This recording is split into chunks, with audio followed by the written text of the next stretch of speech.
Bonjour bien-aimés dans le Seigneur, bonjour chers hommes de Dieu, bonjour chers pasteurs, serviteurs et servantes de Dieu. Nous vous saluons au nom du Seigneur Jésus-Christ et nous vous souhaitons la bienvenue dans ce programme, ce webinaire que nous avons démarré depuis la semaine passée sur le management des collaborateurs dans la croissance de l'Église. Le management des collaborateurs dans la croissance de l'Église. Nous ne cesserons de remercier le Seigneur notre Dieu Tout-Puissant pour ce jour et dire merci aussi au pasteur Acacia qui a rendu possible ce webinaire. Alors, comme nous l'avons dit que nous avons commencé depuis la semaine passée, nous avons parlé du leadership qui est une compétence très importante pour nous, hommes de Dieu qui dirigeons les églises, nous qui travaillons avec des collaborateurs. Ensuite, nous avons commencé à parler du management des collaborateurs en exploitant le sous-thème où nous devons connaître nos collaborateurs. Aujourd'hui, nous allons aborder une autre partie en parlant de manager et motiver ses collaborateurs. Pour un bon management de vos collaborateurs, vous devez être capable de bien les manager et de bien les motiver. Chers pasteurs, chers hommes de Dieu, nous avons besoin de nos collaborateurs pour travailler sur la croissance de l'Église.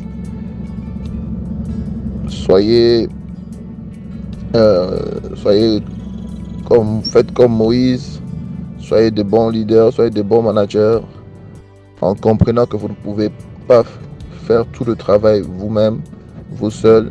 Vous avez besoin de vos collaborateurs pour pouvoir faire avancer l'œuvre. Tout seul, vous allez vous épuiser, comme disait Jéthro à Moïse. Vous avez besoin de vos collaborateurs pour vous aider à réaliser la vision que Dieu vous a confiée. Vous êtes le visionnaire, vous avez besoin de gens autour de vous qui vous aideront à réaliser la vision que le Seigneur vous a confiée. Manager les collaborateurs ne coule pas de source. Il n'existe pas de potion magique pour cela. Mais par contre, il existe des outils, des méthodes et surtout beaucoup de bon sens pour inspirer, pour motiver, pour communiquer et manager efficacement. C'est très important que nous le comprenions, que nous devons connaître, apprendre certains outils, certaines méthodes qui nous permettront de faire bien ce travail en tant que responsable, en tant que numéro 1, en tant que le leader que le Seigneur a placé à la tête soit de l'Église, soit du ministère, soit de l'œuvre que nous sommes en train de diriger. Nous avons dit que nous avons besoin des outils et des méthodes, surtout de bon sens, pour pouvoir inspirer, motiver, communiquer et manager efficacement. Pour une église qui grandit, il est primordial que les choses soient claires, que le climat de travail soit sain et serein. Vous voulez avoir une église qui grandit, la grandeur, c'est pas seulement sur le plan physique, mais c'est dans votre façon de travailler déjà. Vous devez chercher cette grandeur-là. Vous devez créer un climat de travail sain et serein. Vous devez faire que les choses soient claires. C'est très important. En tant que pasteur responsable, vous devez remplir votre rôle le plus efficacement possible. Vous devez jouer votre rôle de responsable, d'organisateur dans votre église, dans votre organisation, dans votre ministère. C'est très important. Vous devez connaître votre rôle et bien le remplir et bien l'assumer. C'est ça qui permettra à ce que votre église puisse aller de l'avant, votre église puisse grandir. Alors, nous allons voir quelques compétences. Il y en a beaucoup, mais nous allons juste citer 3 compétences qui sont importantes pour le rôle du manager, pour pouvoir manager et motiver vos collaborateurs. 3 compétences essentielles. J'ai dit que ce ne sont pas les seules compétences, mais Je décide les 3 bases qui sont essentielles pour vous aider à manager et à motiver vos collaborateurs. Première compétence, c'est que vous devez être capable d'organiser et de prévoir. L'organisation et la prévision. Première compétence, vous devez être capable d'organiser et de prévoir. Votre rôle vise notamment à repartir la charge de travail entre vos collaborateurs. Nous avons vu Moïse, à qui Jéthro a donné le conseil. Il a fait le travail, il a réparti les tâches entre plusieurs collaborateurs, chef de 100, chef de 1000 et tout, et le reste. C'est très important de comprendre cela, que les tâches la charge doit être répartie entre vos collaborateurs. Vous ne devez pas porter seul toute la tâche. Pardon, je disais toute la charge, mais vous devez la repartir sur vos collaborateurs. Cela vous permettra à vous-même aussi d'être efficace dans votre rôle de pasteur, dans votre rôle de pasteur responsable, dans votre rôle d'organisateur. L'organisation que vous allez mettre en place doit tenir compte des compétences de chacun pour que vous soyez capable de bénéficier des potentialités de vos collaborateurs. Vous ne donnez pas les tâches à vos collaborateurs par préférence ethnique, préférence de couleur ou préférence d'autres préférences qui ne sont pas correctes, mais vous devez le faire en tenant compte des compétences de chacun. Parmi les choses qui font échouer les activités que nous organisons, parmi les choses qui font que l'Église grandisse difficilement, parmi les choses qui bloquent l'organisation de l'Église, vous êtes efficace. Un bon pasteur, vous êtes efficace du côté de la parole de Dieu, vous êtes efficace du côté de l'enseignement, mais ce qui tue l'organisation, c'est que nous répartissons la charge de l'organisation en ne tenant pas compte des compétences de chacun. C'est très important de tenir compte des compétences de chacun. Je disais l'autre fois que le choix des collaborateurs, c'est vrai que nous sommes spirituels, le Saint-Esprit peut nous inspirer, mais le Dieu que nous servons nous a donné aussi l'intelligence et la sagesse. Il disait que le choix de collaborateurs n'est pas la première chose que vous devez faire lorsque vous voulez monter une équipe. La première des choses que vous devez faire, c'est fixer des objectifs. Et quand vous êtes fixé des objectifs, le choix de collaborateurs doit dépendre des objectifs que vous êtes fixés. Donc, les collaborateurs, vous devez les choisir par rapport à leurs compétences. Si vous voulez bénéficier de l'apport de vos collaborateurs, alors répartissez la charge ou faites votre organisation en tenant compte des compétences de chaque collaborateur.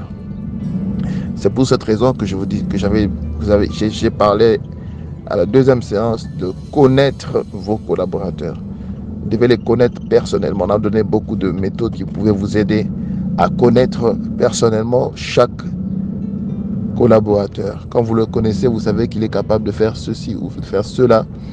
Et quand vous commencez une activité, vous commencez une église, ou vous commencez un ministère, ou vous commencez une activité, je prends un exemple, vous commencez une activité, vous avez une campagne d'évangélisation, vous savez que vous avez besoin de quelqu'un pour s'occuper de la presse, vous avez besoin de quelqu'un pour s'occuper de la communication, une autre personne pour s'occuper de la musique, une autre personne pour s'occuper de l'organisation matérielle, s'occuper du budget, il y a plusieurs tâches comme ça qui aident à la réalisation de ce projet que vous avez, de l'activité que vous avez. Alors, vous devez choisir des collaborateurs pour travailler avec vous à cette activité en tenant compte des compétences de chacun. Excusez-moi, je suis dans la voiture pendant que je suis en train de faire cet audio. C'est compliqué, j'habite très loin, il faut sortir très tôt le matin pour pouvoir arriver en ville sans problème. Et là, dans les embouteillages, je me suis dit, je dois le faire quand même avant même d'arriver. Voilà, Dieu vous bénisse. Alors je disais que vous devez tenir compte des compétences de chaque collaborateur pour pouvoir bénéficier des potentialités de chaque collaborateur. Une bonne organisation de travail clarifie le rôle de chaque collaborateur et oriente leurs activités. Une bonne organisation de travail, qui est votre rôle bien sûr en tant que pasteur, en tant que numéro 1, en tant que manager, en tant que le numéro 1 de l'église, votre rôle d'organisateur. Une bonne organisation de travail passe par une clarification du rôle de chaque collaborateur et une orientation de son activité. Donc, vous devez clarifier le rôle de chaque collaborateur. C'est très important de savoir que le collaborateur sache ce qu'il doit faire exactement et comment il doit orienter son activité par rapport à la vision que Dieu vous a confiée. C'est très important. Lorsque ce n'est pas clair dans la tête du collaborateur, c'est difficile de pouvoir vous attendre à quelque chose de bon de votre organisateur. Donc, je disais, une bonne collaboration, une bonne organisation de travail passe par le fait de clarifier le rôle de chaque collaborateur et d'orienter son activité. Et cela passe par trois choses importantes. La première des choses, c'est définir précisément les tâches. La deuxième chose, c'est planifier rigoureusement. La troisième chose, c'est faire le suivi. Donc, première chose, définir avec précision les différentes tâches qui vous aideront à atteindre votre objectif. Vous avez une activité, vous avez un projet, vous avez un culte, vous avez une église, vous avez un ministère. Vous devez d'abord définir clairement les objectifs qui vous aident à atteindre la vision, à réaliser la vision que Dieu vous a confiée. Vous avez une vision, cette vision va passer par une subdivision de cette vision-là en différents objectifs. Ce sont ces objectifs-là qui vont vous aider à réaliser la vision que Dieu vous a confiée. Alors pour chaque objectif, vous devez définir précisément les différentes tâches qui peuvent vous aider à atteindre cet objectif. Vous définissez les différentes tâches, vous les énumérez, vous les classez. C'est très important de le faire. En deuxième lieu, vous élaborez un plan d'action. En deuxième lieu, vous élaborez un plan d'action rigoureux qui va vous aider à suivre à la lettre ou à réaliser toutes les tâches qui sont énumérées. Donc, dans le plan d'action, vous allez définir quel est le collaborateur qui va se charger de telle tâche ou telle autre tâche, quel est le collaborateur qui va réaliser cette tâche, quelles sont les ressources dont ce collaborateur aura besoin pour réaliser cette tâche, quand est-ce qu'il va commencer le travail et quand est-ce qu'il doit terminer le travail. Vous faites un bon plan d'action qui permettra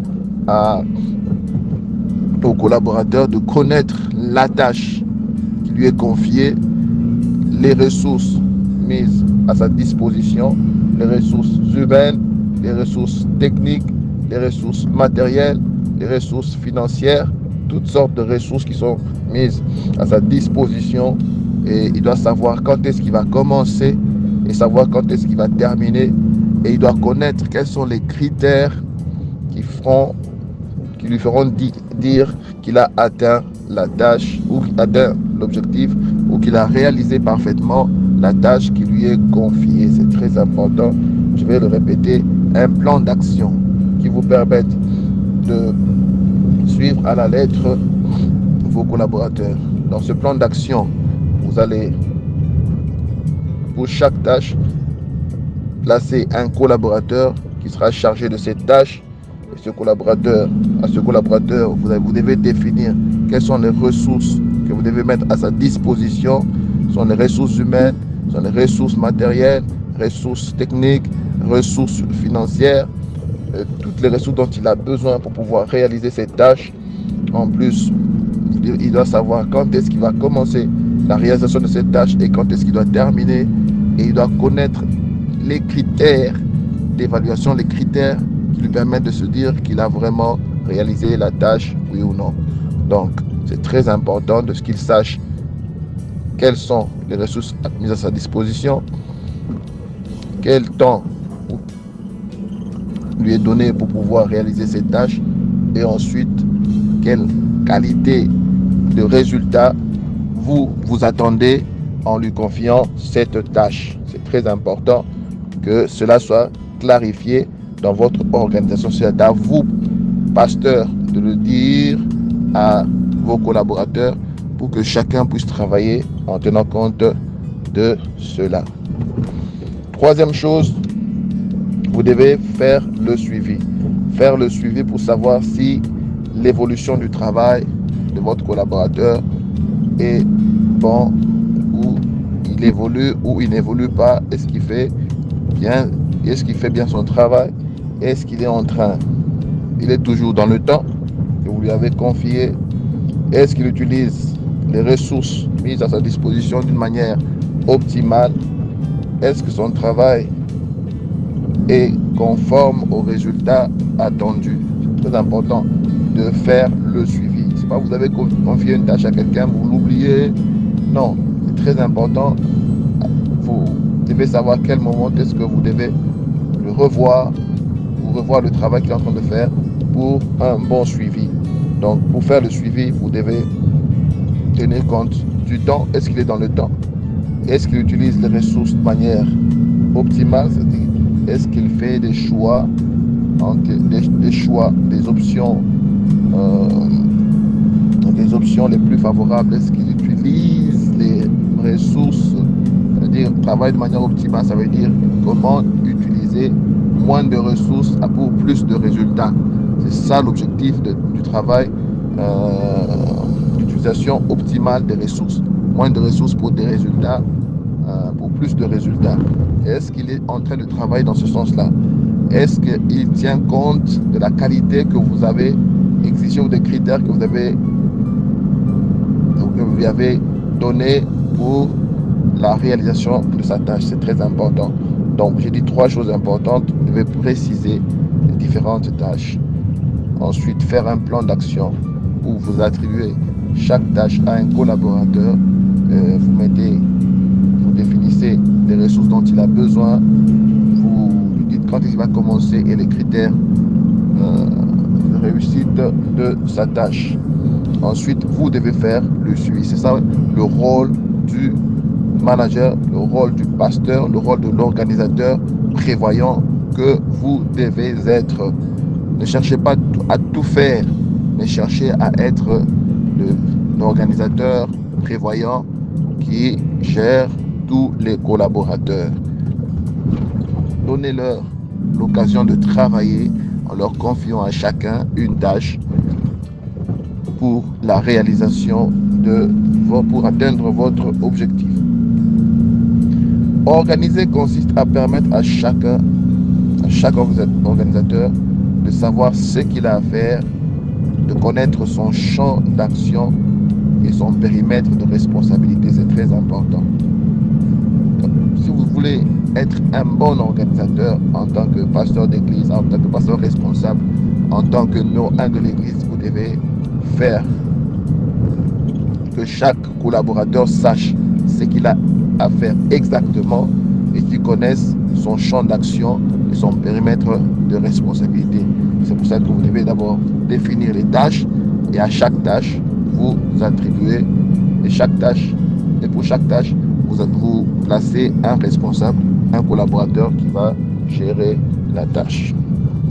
J'espère que je me fais comprendre. C'est des choses que nous donnons vraiment en détail, mais là, je vous donne d'une manière résumée pour vous permettre de comprendre comme on n'a pas beaucoup de temps.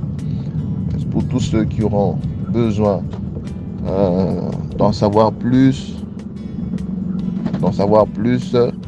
ils peuvent me contacter pour pouvoir faire le travail avec eux. Deuxième chose, première chose ou première compétence que vous devez avoir en tant qu'organisateur, en tant que pasteur responsable, vous devez être capable d'organiser et de prévoir. Deuxième compétence, vous devez être capable de communiquer. Vous devez être capable de communiquer. Homme de Dieu, pasteur, c'est une compétence essentiel pour vous, pasteurs, qui dirigez les églises, qui avez des collaborateurs. Vous devez être capable de communiquer.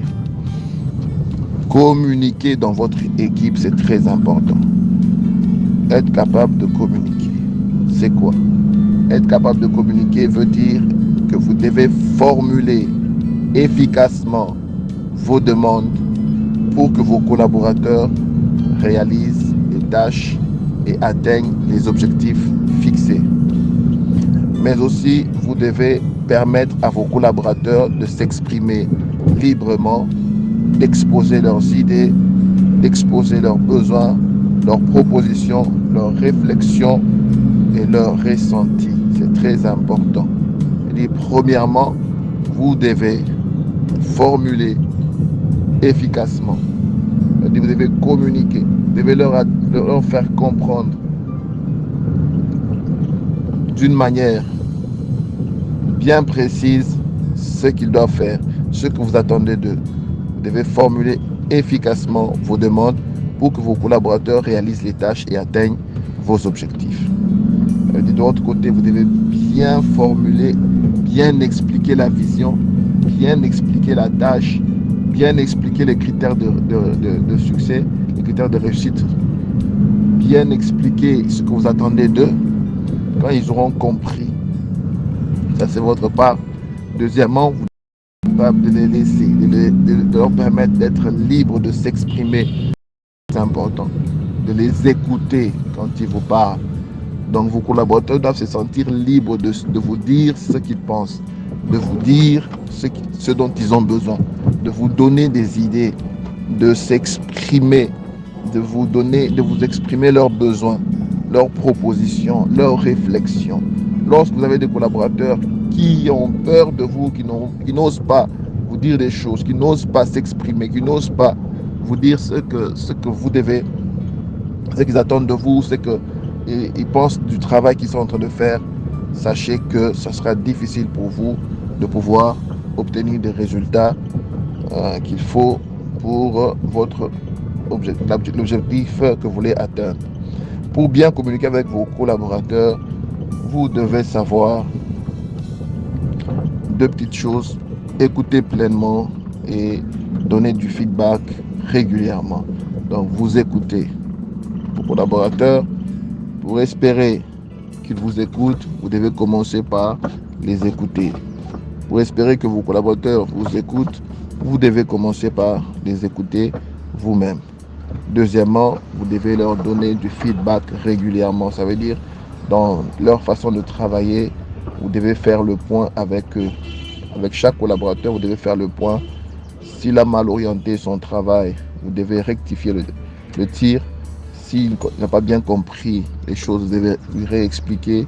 C'est ainsi que vous améliorerez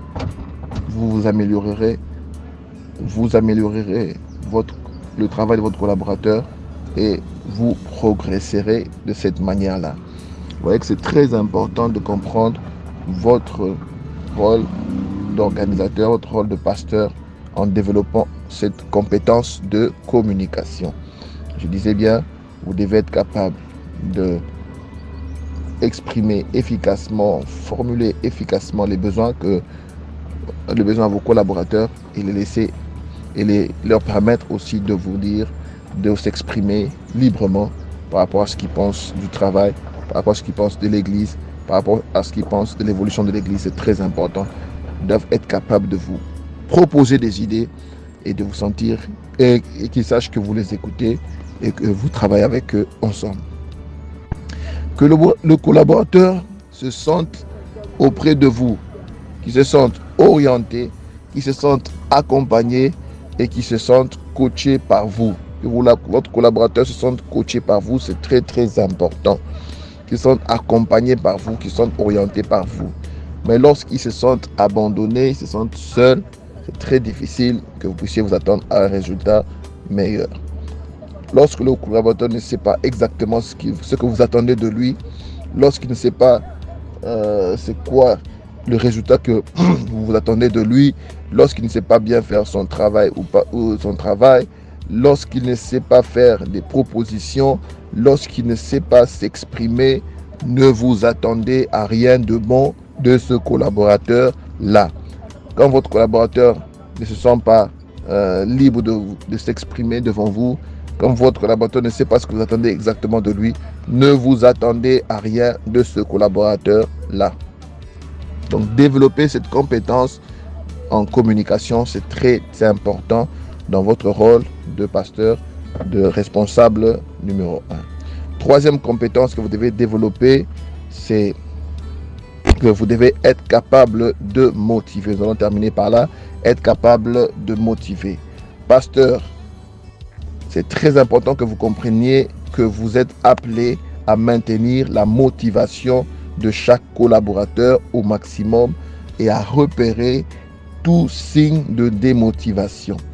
Vous devez être capable de maintenir la motivation de chaque collaborateur au maximum. Chaque collaborateur. Je ne parle pas d'un seul collaborateur ou deux, mais veillez sur tous vos collaborateurs. Soyez rassurés qu'ils ont tous la motivation au maximum. Et soyez capables de repérer dès qu'il y a un signe de démotivation. Vous devez savoir que la source de motivation varie d'un individu à un autre. Donc, les gens sont motivés chacun à sa manière. Certains collaborateurs ont besoin d'un soutien et d'une reconnaissance quotidienne d'une manière confidentielle. Vous l'appelez dans votre bureau, vous dites vous faites bien votre travail, j'apprécie beaucoup votre apport dans ce que vous êtes en train de faire. En tout cas, merci beaucoup pour ce que vous faites. J'ai apprécié le travail que vous avez fait le dimanche. C'était vraiment efficace et le peuple a été béni. Que Dieu vous bénisse, que Dieu vous comble et vous donne encore plus de capacité pour faire le travail. Vous le faites entre vous deux. Le collaborateur est motivé, c'est bien, il sent que c'est bien, il doit aller de là, il va faire encore plus. Faites ça, encouragez, qu'ils sentent cela. Ils ne sont pas là parce que non, ils sont là pour le Seigneur, servent le Seigneur. Vous ne vous en occupez pas. Ils font le travail, vous leur dites rien, aucune appréciation, aucune reconnaissance, rien. Vous les laissez, ils sont là à la merci du découragement. Et puis après, quand ils vont se décourager, abandonner et aller travailler ailleurs, vous allez vous plaindre. Cher pasteur, travaillez sur cela. Il y a certains collaborateurs qui ont besoin que vous le fassiez de manière confidentielle, mais d'autres apprécient qu'on reconnaisse leur travail devant tous les membres de l'équipe. D'autres aiment quand on fait l'évaluation comme ça, on dit non, ce frère a bien fait son travail et devant tout le monde.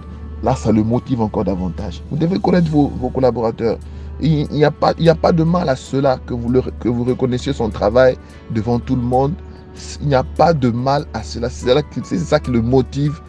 Faites-le pour garder sa motivation au maximum. Il y en a d'autres aussi qui sont motivés par des challenges. Il faut leur donner des challenges, des défis.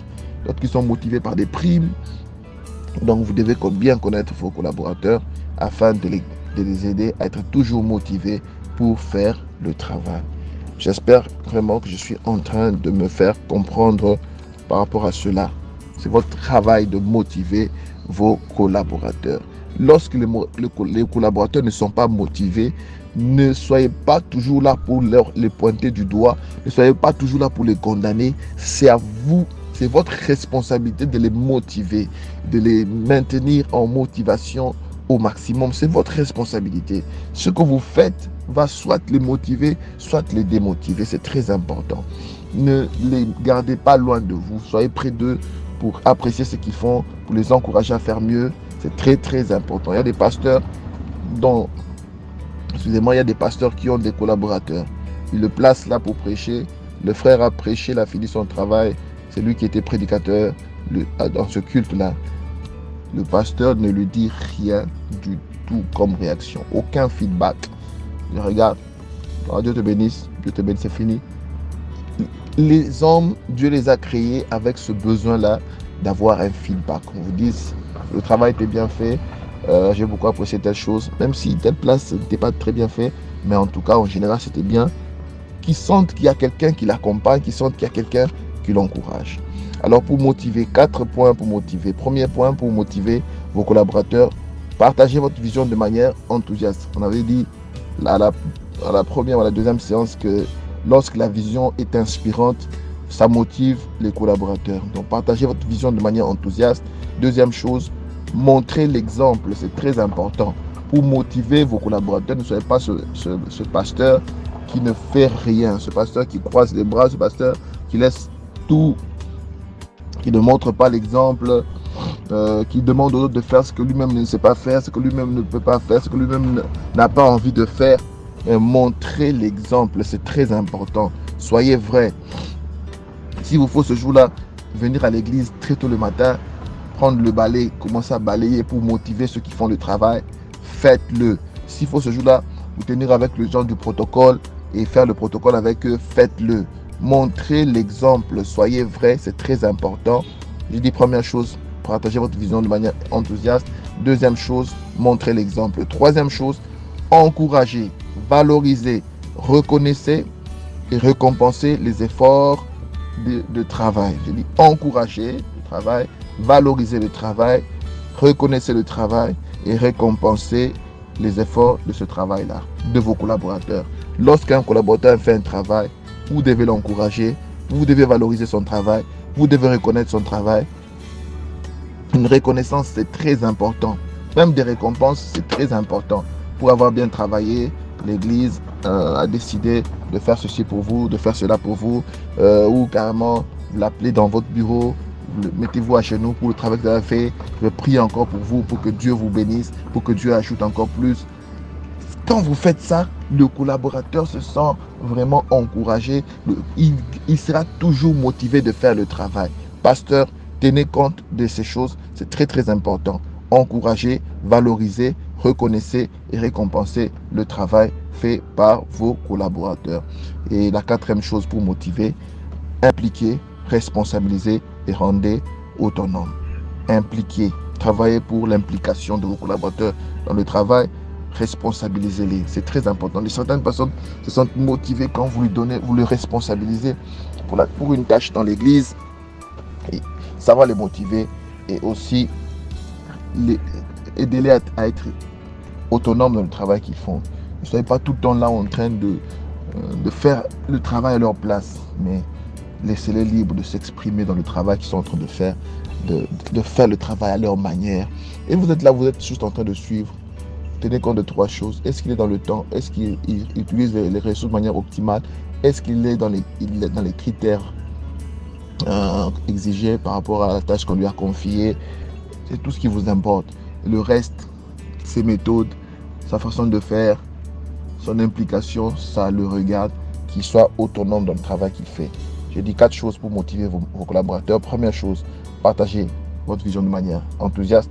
Deuxième chose, montrez l'exemple. Troisième chose, encouragez, valorisez, reconnaissez, récompensez le travail fait. Et quatrième chose, impliquez-les, responsabilisez-les et rendez-les autonomes. Voilà un peu ce que nous avons prévu pour aujourd'hui. Nous avons pris 33 minutes, pardonnez-nous en tout cas, et de la qualité aussi parce que nous étions dans les embouteillages pour faire cet audio. J'avais dit 3 compétences à développer pour manager et motiver vos collaborateurs. Vous devez être capable d'organiser et de prévoir. Vous devez être capable de communiquer, bien communiquer. Et vous devez être capable de motiver vos collaborateurs. Ça, c'est le point d'aujourd'hui où nous avons parlé de manager et motiver vos collaborateurs. C'est des audios, vous avez le temps d'écouter et réécouter. Et ça peut vous aider. Pour plus de détails, vous voulez qu'on donne plus de détails, qu'on aille plus en profondeur, vous pouvez toujours nous contacter à ce numéro. Je ne me suis pas présenté depuis le début. Je suis le pasteur Nathan N. Malou. Je suis conférencier, formateur, coach. Donc je travaille dans ce sens-là. J'aide les pasteurs à améliorer leur travail dans leurs églises. Donc je le fais avec beaucoup d'églises où je donne des formations aux collaborateurs, des formations pour les pasteurs, des formations pour les équipes. Et nous aidons les églises dans ce sens-là. Alors, que Dieu vous bénisse. Passez une bonne journée. Que cet audio soit bénéfique pour vous. Que le Seigneur vous aide vraiment à avancer dans le travail que vous faites et à réaliser vraiment la vision que Dieu vous a confiée en étant un bon Moïse avec vos collaborateurs. Dieu vous bénisse. À mercredi.